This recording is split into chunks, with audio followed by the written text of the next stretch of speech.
বৰহমপুৰৰ বিধায়ক জিতু গোস্বামী কাৰ্বি আংলঙত আহিছিল।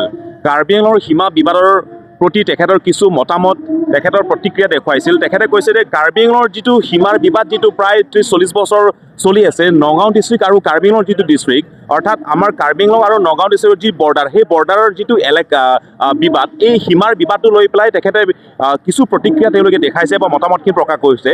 সেইখিনিত এটা কথা ক'ব বিচাৰিছোঁ, জিতু গোস্বামী ডাঙৰীয়া তেখেত কাৰ্বি আংলঙৰ ইতিহাসৰ কথা, বুৰঞ্জীৰ কথা একো নজনাকে, একো নিচিনাকে, একো নুবুজাকে যাতে কোনো ধৰণৰ প্ৰতিক্ৰিয়া, কোনো ধৰণৰ কথা মতামত যাতে প্ৰকাশ নকৰে।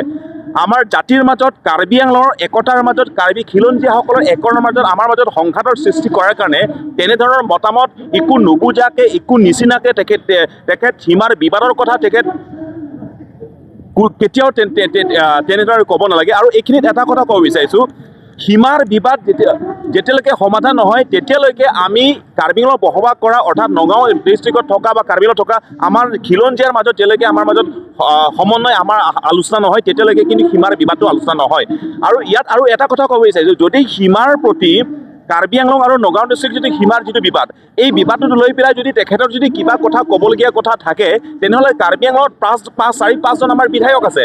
এই বিধায়কসকলৰ লগত সম্পৰ্ক যোগাযোগ কৰি পেলাই, যিহেতু একেই পাৰ্টি হয়, একেটাই ছিষ্টেম হয়, এওঁলোকৰ লগত বহি পেলাই আলোচনা কৰিব পাৰিলেহেঁতেন। কাৰ্বি আংলং সাহিত্য পৰিষদৰ মুখ্য কাৰ্যবাহী সদস্য তুলিৰাম হাং ডাঙৰীয়াক তেখেতক যোগাযোগ কৰিব পাৰিল। তেখেত এজন বিধায়ক হৈ আছে আৰু লগতে কাৰ্বি আংলং সাহিত্য পৰিষদৰ মুখ্য কাৰ্যবাহী সদস্য হৈ আছে। তেনেহ'লে এওঁলোকক একো নোকোৱাকে, একো খবৰ নোলোৱাকে, একো নজনাকে তেখেত হঠাৎ কাৰ্বি আংলঙত প্ৰৱেশ কৰি পেলাই তাত যে সীমাৰ বিবাদটো লৈ পেলাই তেখেতৰ প্ৰতিক্ৰিয়া বা তেখেতৰ মতামতখিনি প্ৰকাশ কৰিছে, যি কৰাত কাৰ্বি আংলঙৰ আমাৰ খিলঞ্জীয়াৰ মাজত এটা বিশৃংখল সৃষ্টি কৰা হৈছে, সেইটো আমি ধিক্কাৰ জনাইছোঁ। আৰু সীমা বিবাদ এই কথাটোত প্ৰায় 30-40 বছৰৰ পৰা যিটো চলি আহিছে, সেইটো নিজৰ মাজত আমি আলোচনা কৰি পেলাইহে আমি প্ৰশাসনক বা আমি বিধায়ক হওক বা চৰকাৰক আমি জনাম। সেইটো কোনোবা MLA, কোনোবা মন্ত্ৰী আহি পেলাই যে হঠাৎ আমাক কাৰ্বি আংলঙৰ বৰ্ডাৰটো কোন হয়, কিয় এটি দেখুৱাব আৰু তেখেত দেখুৱাৰ মতে আমি মানিম, সেইটো আমি কেতিয়াও গ্ৰহণ নকৰিম আৰু কেতিয়াও সেইটো গ্ৰহণযোগ্য আৰু হ'ব নোৱাৰে। আমি যদি ক'ৰবাত সীমাৰ বিবাদটো লৈ পেলাই ক'ৰবাত আমি নিৰ্ধাৰিত ক'ৰবাত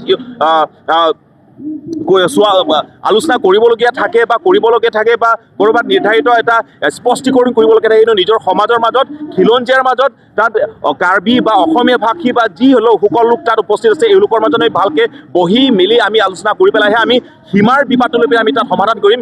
তাত কোনোবা জিতু গোস্বামী, কোনোবা মন্ত্ৰী, কোনোবা MLA ইয়াত আহি পেলাই যে আমাৰ মাজতে বিশৃংখল সৃষ্টি কৰিব, কাৰ্বি আংলঙত খিলঞ্জীয়াৰ যি একতাৰ সময়ত, যি একতাৰ বাৰ্তা চলি আছে, একতাৰ বঁটা চলি আছে, এইখিনি সময় যে আমাৰ মাজত বিভ্ৰান্ত সৃষ্টি কৰিব, আমাৰ মাজত পুনৰ এই দূৰত্বখিনি তেখেত বিলাব বিচাৰে, সেইটো কিন্তু আমি কেতিয়াও নামানো আৰু কেতিয়া আমি হ'ব নিদিওঁ।